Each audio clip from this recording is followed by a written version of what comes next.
Hey, what's up my friends? Welcome to my YouTube channel. My name is Victor and today is going to be a weekend Ascension energy update for November 17th, 2017. The overarching theme is going to be things working out for you beautifully, but sometimes in very mysterious and unpredictable ways. And in fact, at the very end or the last point of the video, I share a personal story, something that just happened to me this morning that sort of paints this picture beautifully, okay? But right now, we'll get into the other different aspects of the update for you right now, and I'll see you inside. Number one is let this be enough. What I mean is that a lot of the stress associated with the divine timing of your life's ascension and path and journey comes from the expectations placed upon what we should be doing from our mind, which is incapable of designing an amazing life. You are, collectively you are, your higher self, your inner being is more than capable of blowing your mind with just how joyful life can become. But it has its mysterious ways of accomplishing this, and sometimes you'll find that you're really, you don't feel like you're doing enough. I was speaking to someone just yesterday, and she was saying that, like, she feels like she's like concerned that she's not doing certain things, and I said, well, I'm like, what do you want to do right now? What are you actually passionate about right now? It's like, well, frankly, I'm just passionate about talking to you. I'm passionate about doing the routines you sent me and just kind of working on herself. And that feels exciting. I could hear her voice kind of elevate at that time. And I was like, okay, good. And there you go. Do that. Well, what about, no, just do that. Your higher self is very efficient. It'll show you exactly what to do when you need to do it with the simple energy of excitement. You'll have an intuitive nudge to be doing something, a general fondness, an attraction that you almost can't even help. And all you gotta do is let go and follow up the things that seem the most intriguing to you at the time. But our mind is like, whoa. I don't, if I go for a walk right now, because that's what I want to do, how is that going to benefit me? I'm in debt right now and I got a bunch of problems stacking up, and I don't think a walk's going to help me.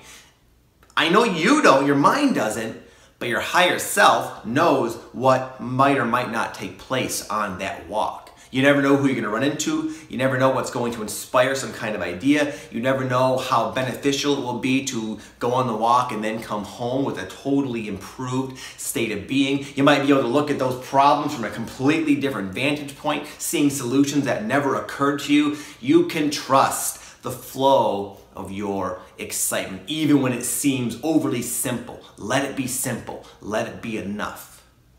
Number two is letting go in order to receive. Not easy, but at least in my journey, I found it to be 100% essential. Almost any time I want something big, it will require a period of breaking down and letting go of something that contradicts it in some way, something not compatible. I want to have a new career. Well, guess what's the first step? Breaking down and admitting you don't want this career. But what we try to do is we try to cling to this career as we pursue this one, but it's not enough. Because what we really want requires us to be fully there with it, not with 1 foot here and 1 foot over there. It doesn't work that way. I don't know why it doesn't work that way. That's just kind of what I've concluded in my own life. Usually there's a period, a stressful limbo-ish sort of period where you can tell that there's an aspect of your life that you don't even like anyway. You've already decided that it is kind of breaking down. It's not working. You're running into problems, sometimes even really weird and bizarre problems that seem just like such a coincidence. But you think you need it. You think you need it, so you keep playing that game. All the while you have a notion, an idea, an insight that something's trying to make its way in, something much better. But you're not ready to trust enough. It's like, I'm just not ready to let go of this. I want this. I sense that it's got to go before this comes in, but I'm just not ready. And that's okay, dude. To this day, I still hold on to things sometimes, a lot less than I used to. But here's the deal that you already know. You're going to inevitably let go of this. And this is going to rush in that much faster and replace it. So let go of what you don't want so that you have room to get what you really do want. It does work that way. You can trust it. Just trust your instincts that are already probably confirming what I just said. Number 3 is learning to accept the purging. I talk about it a lot, but so many people report to me with a problem. I was feeling good last week. Things were going good for me last week. I was feeling connected and now I don't. I'm depressed. I wake up with dread. Things aren't going my way. I feel kind of crummy physically. What do I do? What can I do? What's the problem? I think a lot of people are finally starting to learn that it's part of the process which is benefiting you. Similar to what I said, letting go of the old to bring in the new. This is happening on kind of a vibrational and emotional level. We all want to feel good. We all want to feel happy and connected. And that's great because you will. That is your natural state. Your inner being, your soul doesn't concern itself with the illusory problems that the ego creates. It's always happy, it's always connected, it's always content. But to be able to experience that level of yourself, you have to allow all of the learned habitual states of being and so forth to kind of make their way out of you. And it's not a fun process, but a process it is. It's not just a random bad week. It's a week of all those emotions, all the things that you don't like. Good, say bye-bye, they're gone, they're up and they're on the way out.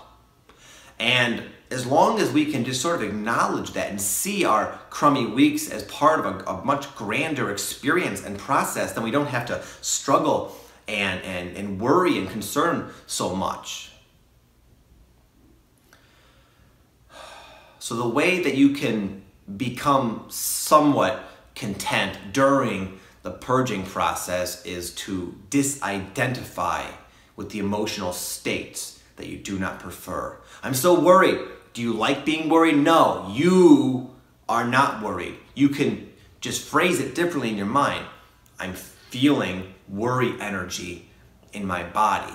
But as long as you stay present and conscious, you don't have to be the worrier. You can be the observer of the worry energy. And even though the presence of the worry or the fear, whatever the emotions that are coming up are there and they are not comfortable, it's like a weight, you don't have to identify with them, and therefore it kind of creates a little bit of space, and then you can ride out these purging processes 10 times easier. It's a whole different ball game when you accept and you acknowledge as part of a good process that's going to benefit you, and you create that space with your presence, then identifying with the worry, allowing it to affect your decisions and your mind and ruin your day. And that's always a choice. It's not easy. It takes practice. It takes practice to be focused and present, but you'll get better with time. Number 4 is sometimes we get negative synchronicities, clues that can help us gain clarity about some kind of issue or pattern that's working its way up and out. But the thing here is to not allow yourself to be afraid when you see that, when you're feeling feelings, or you're seeing the negative reflections of those feelings. If it's anything that you don't actually like, that means it's not actually you, and you're in the process of gaining that clarity. Oftentimes you'll discover that these patterns, which are now being reflected to you because it's time to let them go, stem. Not only are they not you, but they have nothing to do with you. We have the ability as human beings to pick up emotional states of other people and then carry them around thinking it's actually who we are. My point is, sometimes you'll find that these negative synchronicities stem from states of being that you learned from your parents or other people you grew up with, who they felt that way because of their own issues and karma, and you just were so open as a young kid that you just picked it up. And you think it's you, and you've been acting as if it was you your whole life. And left unchecked, yeah, the negative manifestations would start to kind of come into your reality. But you're seeing the synchronicities, you're aware of not only the signs, but also the fact that, hey, I don't like this, I don't like feeling this way, I don't want to be afraid or concerned or nervous or anxious or whatever, and have anxiety. I don't like that. You're waking up out of the false identification with the non-you, the non-version of you that has been plaguing your life. So my point is, don't worry when you see negative synchronicities. I just got one the other day. Sometimes for me, the negative synchronicity has to do with harm coming to my children. And we were moving into this new place the other day, and there was a little glove, a little black glove, obvious, like it belonged to a little child or something. And I kept seeing it. My mind kept being drawn to it. And every time I'd see it, it would provoke like a, oh no, something's gonna happen kind of energy. And just the other day, I took my kids to the pool last night, in fact, and I looked in the pool and there's that glove at the bottom of the pool. I don't know how it got there. Maybe it's the second one. Regardless, to me, it brought up those feelings like, uh-oh, something bad's coming, you know, that kind of thing. But I know now when that happens that nothing bad is actually coming. That's just old ego stuff that's kind of like working its way out. And the gloves, the scary energies, the feelings, that's just to kind of give me clarity of where the feelings came from. In that case, it was from my parents. My parents were constantly worried that bad things were going to happen to their children. And I find that if I'm not conscious, I can find myself harboring those same types of energies. And thank goodness for those scary synchronicities to bring that to my attention, so I don't have to play out some of the events that my parents most likely created for themselves regarding to the children. Does that make sense? Hopefully it did. Number 5. Right now, a lot of people are very quickly getting wedged into their ideal state, into their ideal path and their ideal life. And this can look really squirrely in the physical realm sometimes with the details. So you might be experiencing things working out in very mysterious and weird ways. And if you can just try to remain in a state of complete trust during this, you will be pleasantly surprised. And I'll give you a perfect example. It just happened today. So I'm taking my daughter tomorrow night, Friday night. I don't know when you're going to see this. Maybe you'll see this tomorrow. Anyway, Friday night this week, to the Guns N' Roses concert here in Las Vegas. And just today I was on the computer. I wanted to download my tickets to make sure I had them. And I was running into all these annoying problems. I had to go and register on this whole other site, and I had to put all these different things. I needed my license. I couldn't find that for 20 minutes. So I was freaking out about that. And then I finally get on there and it says the tickets aren't there. So it was just it was a bunch of earthly inconveniences that were stressful to me because it's important to me to take my daughter. She's so geeked about this. Anyway, so I get on the phone with StubHub, or I get on a chat rather online with StubHub, and I say, this is what happened, you know. And we were talking and talking. They said apparently the sender, where I bought the tickets, they declined it or something, so they're going to replace the ticket. So I said, oh, good. Thank goodness. And while I was waiting, talking with them, waiting for this confirmation number or whatever, she said, so, how's your day going? I said, oh, okay, it's not bad. So are you excited for Guns N' Roses? And I explained to her, yeah, I'm pretty excited. It's my favorite band, but I'm not as excited as my 8-year-old daughter. Oh, that's so amazing. Awesome. She comes back a minute later and said, you know what? Just for that, I'm going to get you even better tickets. So she got us, because she was apparently tickled by the idea of me taking my daughter, she got us these really awesome seats, way better than the ones we had initially. So there you go.